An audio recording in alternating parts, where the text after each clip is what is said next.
이번 시간에는 외환 건전성 부담금에 대해서 설명드리도록 하겠습니다.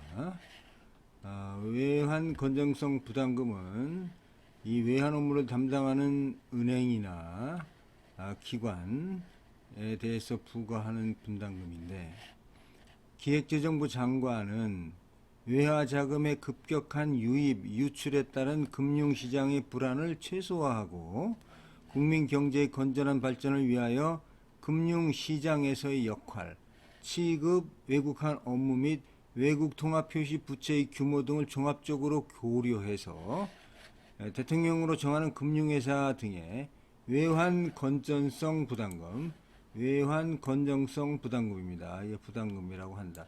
부가 징수할 수가 있습니다. 법에 나와 있는 사항이 되겠습니다. 건전성 규제 기준입니다. 기획재정부 장관은 법에 따라서 11조의 2의 1항이고 11조 2항에 따라서 외국한 업무 취급기관, 환전 영업자 및 외국한 중개회사와 또 소액 송금업체의 업무에 대하여 필요한 제한을 하려는 경우에 다음 각 호의 기준에 따릅니다.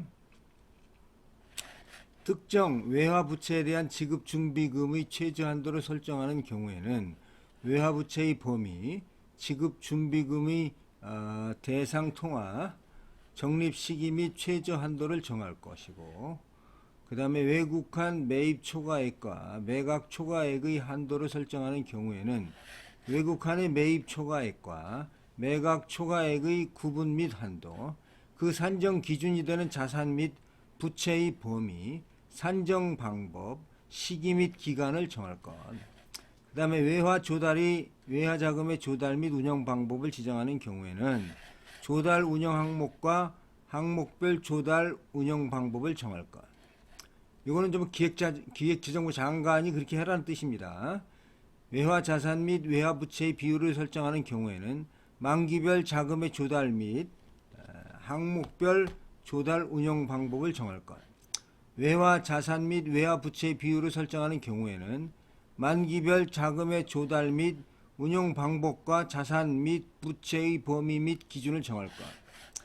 비거주자로부터 자금을 조달하여 비거주자를 대상으로 운영하는 계정을 설정하게 하는 경우에 설치 대상 외국한 업무 취급 기관의 범위라든가 자금의 조달 운영 방법과 회계 처리 방법에 대한 기준을 정할 것. 외국한 업무 취급 기관이 외국한 계정의 회계 처리 기준을 정하는 경우에는 계정 과목과 회계 처리 방법을 정할 것. 외국한 업무에 따른 위험 관리 기준을 설정하는 경우에는 대상 업무 및 기준을 정할 것.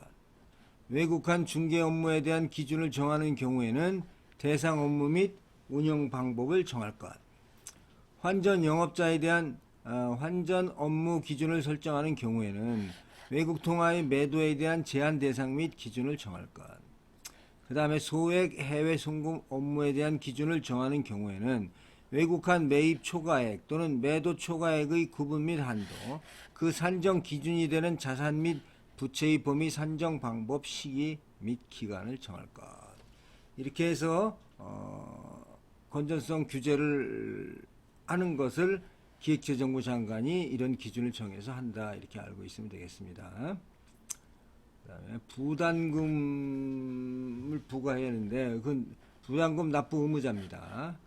법에서 정한 대통령으로 정하는 금융회사란 다음 어느 각 호의 하나에 해당하는 기관입니다.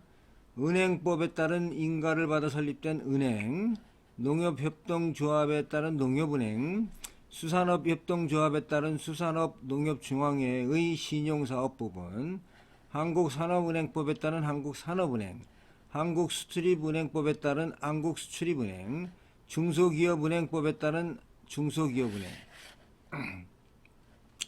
다음에 하나에 해당하는 기관으로서 사업연도 종료일 현재 산정한 비예금성 외화부채의 잔액이 1천만 달러를 초과하는 기관입니다.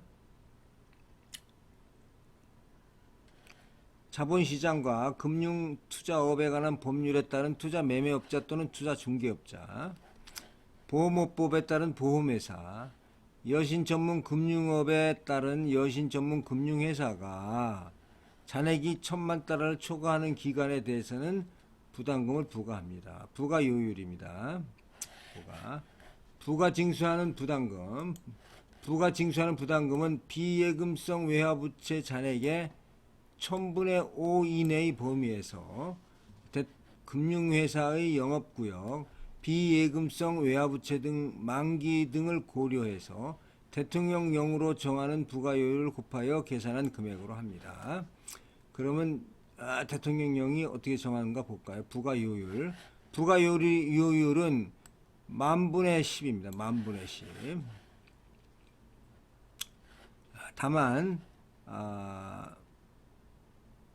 지방은행이 부담금 납부 의무자에 대해 보유한 비예금성 외화부채 등 잔액에 대해서는 만분의 5입니다. 요거에서 부담금 납부 의무자의 사업연도 종료일 현재 비예금성 외화부채 등의 남아있는 만기를 남은 금액에 따라 1년 단위, 6개월 초과 1년 이하의 기간을 1년으로 봐서 가중평균하여 산정한 만기를 기준으로 해서 다음 각 호에 구분했다는 요율을 차감하여 산정한 요율을 말합니다. 지금 이거는 이제 기획재정부 장관이 은행들에 대해서 부과하는 거기 때문에 우리 그 일반인은 사실 알 필요가 없는데 참고 삼아서 법에 나와 있는 내용이니까 제가 해설을 하는 겁니다. 가중 평균 만기가 2년 초과 3년 이하인 경우에는 만분의 2, 가중 평균 만기가 3년 초과 4년 이하인 경우에는 만분의 3, 가중 평균 만기가 4년 초과인 경우에는 만분의 4입니다. 자, 비예금성 외화부채의 잔액의 산정 방법입니다. 비예금성 외화부채의 잔액은 다음 계산식에 따라 산정합니다. 이 경우 부과기간은 부담금 납부 의무자의 사업연도 종료일이 속한 월을 포함한 직전 12개월 동안의 기간을 말합니다. 비예금성 외화부채 등의 잔액은 365인데 6년의 경우 366이죠. 부과기간 동안의 비예금성 외화부채 등의 일별 잔액의 합계액입니다. 일별 잔액의 합계해서 그거 360으로 나누는 거 되겠죠. 외국한 평형기금의 기속입니다. 위 규정에 따라 징수한 부담금은 제13조 1항에 따른 외국한 평형기금의 귀속이 됩니다. 자, 부담금의 부가징수, 납부고지 및 납부기한. 기획재정부 장관은 사업연도 종료 후 4개월 이내에 4개월 이내에 부담금의 납부금액, 납부기한 등을 명시하여 부담금 납부 의무자에게 납부 고지를 하여야 합니다. 납부기한은 사업연도 종료 후 5개월이 되는 날로부터 합니다. 이것도 분할 납부를 할 수 있습니다. 기획재정부 장관은 분할 납부, 부담금 납부 의무자가 경영상 어려움 등으로 부담금을 한꺼번에 낼 수 없다고 인정하는 경우에는 1년 이내의 기간 동안 2회에 걸쳐 나누어 내게 할 수 있습니다. 그 다음에 부담금을 나누어 내려는 부담금 납부 의무자는 제21조 6 제1항에 따른 납부고지를 받은 날로부터 15일 이내에 기획재정부 장관에게 분할납부 신청을 하여야 합니다. 분할납부 신청을 받은 기획재정부 장관은 신청을 받은 날로부터 10일 이내에 분할납부 여부를 서면으로 신청인에게 통지하여야 하며 분할납부를 하도록 한 경우에 분할납부 금액, 분할납부 기간, 그 밖에 분할납부에 필요한 사항을 함께 통지하여야 합니다. 그 다음에 독촉입니다. 기획재정부 장관은 금융회사 등이 부담금을 납부기한까지 내지 아니하면 납부기한이 지난 후 10일 이내에 10일 이상의 기간을 정하여 독촉장을 발부하여야 합니다. 기획재정부 장관 독촉장을 받은 금융회사 등이 정해진 기간까지 납부하지 않을 때는 국세 체납의 예에 따라 부담금과 가산금을 징수합니다. 가산금을 보시면 기획재정부 장관은 체납된 부담금에 대하여 100분의 12 범위 내에서 대통령령으로 정하는 다음의 가산금을 징수할 수 있습니다. 체납기간 1개월 이하인 경우에는 체납된 부담금이 1000분의 30에 해당하는 금액, 체납기간이 1개월을 초과하는 경우 제1호의 금액의 1개월이 지날 때마다 체납된 부담금이 1,000분의 10을 더한 금액. 이 경우 가산하는 기간은 6개월을 초과하지 못합니다. 자료 제출입니다. 기획재정부 장관은 부담금의 부가징수를 위하여 필요하다고 인정되는 경우에는 해당 금융회사 등에 관련 자료의 제출을 요구할 수가 있습니다. 이 경우 자료의 제출을 요구받은 금융회사 등은 특별한 사유가 없으면 요구에 따라야 합니다. 기획재정부 장관이 부담금 납부 의무자에게 자료를 요구할 수 있는 자료, 제출을 요구할 수 있는 자료는 비예금성 외화부채 등의 보유 현황 자료, 비예금성 외화부채 등 잔액의 산정 자료 등 부담금을 부가 징수하기 위하여 필요한 외채 부가에 관한 자료로 합니다. 그 다음에 이의 신청 및 부담금의 조정입니다. 부담금을 부과받은 금융회사 등이 부과받은 사항에 대하여 이의가 있는 경우에는 기획재정부 장관에게 이의를 신청할 수 있습니다. 자, 그러면 납부 고지를 받은 부담금 납부 의무자는 은행이죠. 법에 따라 어느 각호에 해당하는 경우에는 납부 고지를 받은 날로부터 15일 이내에 이의 신청을 할 수 있습니다. 이의 신청은 부담금 납부 기한에 영향을 미치지 않습니다. 부담금 납부 대상자가 잘못된 경우, 납부 고지된 부담금 금액에 이의가 있는 경우에는 이의 신청을 할 수가 있죠. 그러면 이의 신청을 하면 그 이의 신청을 받은 기획재정부 장관은 15일 이내에 그 처리 결과를 신청인 또는 적법한 납부 대상자에게 통지하여야 합니다. 이 경우 이의 신청 처리 결과 부담금 금액을 조정한 경우에는 조정된 금액을 다시 부가 징수하여야 하며, 부담금을 이미 납부한 경우에는 납부한 금액과 조정된 금액과의 차액을 다시 부가 징수하거나 환급하여야 합니다. 납부기한은 적법한 부담금 납부 대상자에게 부담금을 다시 부가 징수하거나 조정된 부담금 또는 차액을 다시 부가 징수하는 경우에는 그 납부기한은 납부고지한 날의 다음 달 말일로 합니다. 기한의 특례입니다. 기한의 특례. 납부고지 및 납부, 분할납부의 신청 및 분할납부 여부의 통지, 이의 신청, 처리 결과의 통지 및 재부가 징수에 따른 납부에 관한 기한이 공휴일 토요일이거나 근로자의 날 제정에 관한 법률에 따른 근로자의 날일 때는 공휴일 토요일 또는 근로자의 날의 다음 날을 기한으로 합니다. 이것이 이제 건전성 부담금에 대한 설명인데, 한번 요건 법을 중심으로 한번 보겠습니다. 자, 법의 외국환 거래법입니다. 외국환 거래법 제11조의 이 외환 건전성 부담금입니다. 기획재정부 장관은 외화자금의 급격한 유입 유출에 따른 금융시장의 불안을 최소화하고 국민경제의 건전한 발전을 위하여 금융시장에서의 역할, 취급 외국환 업무 및 외국 통화 표시 부채의 규모 등을 종합적으로 고려해서 대통령령이 정하는 금융회사의 외환 건전성 부담금을 부가징수할 수 있다, 이렇게 되어 있습니다. 그래서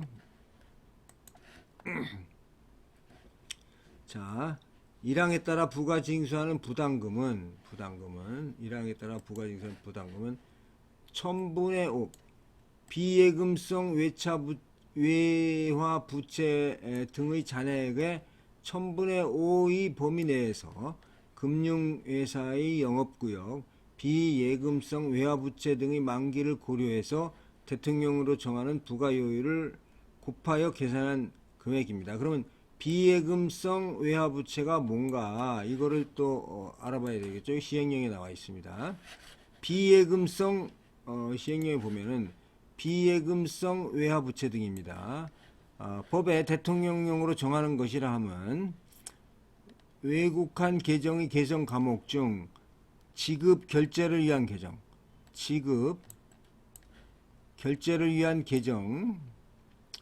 최종 처리 전 경과적 성격의 계정, 정책성 자금을 처리하기 위한 계정 등으로서 법에 따른 외화 건전성 부담금의 부과 목적을 고려해서 기획재정부 장관이 고시하는 개정 과목은 제외한 것을 말합니다.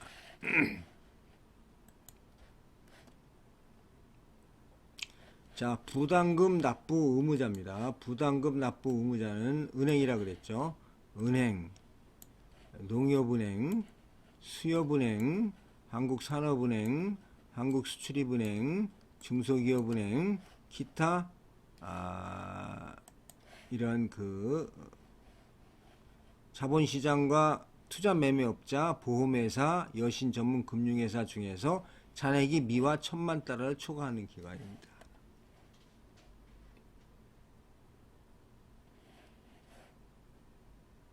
부가요율은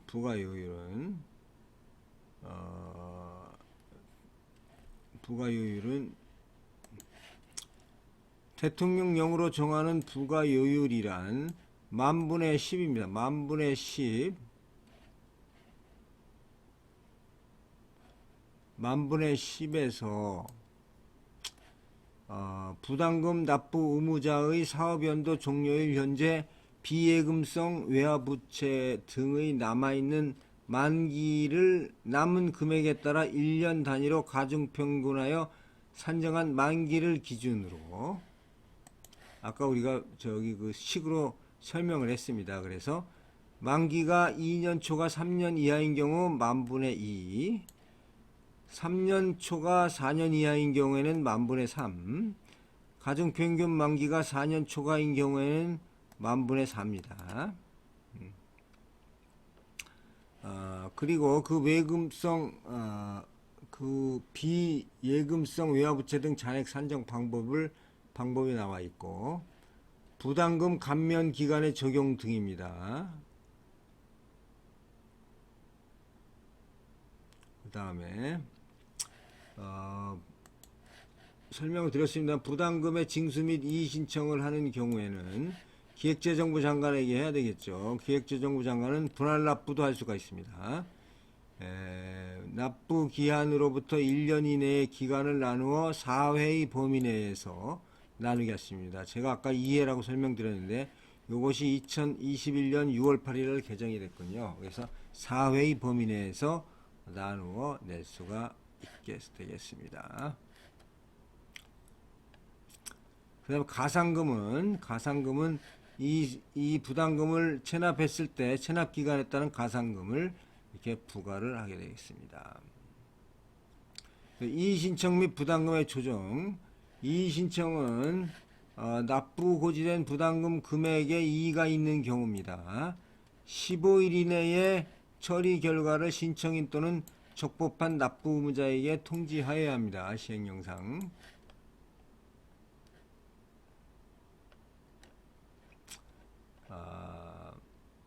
기타 이거는 전부 중요한 사항이기 때문에 법과 시행에 나와 있고, 외국환 거래 규정에는 소액금융 송금업자, 소액 송금업자에 대한 건전성 부담금이 나오는데 기본이 3억입니다. 그 정도. 그것은 소액금융, 소액 송금 업체에 대한 설명에서 제가 이미 설명드린 바가 있습니다. 이상으로 외화 건전성 부담금에 대한 설명을 마치도록 하겠습니다. 감사합니다.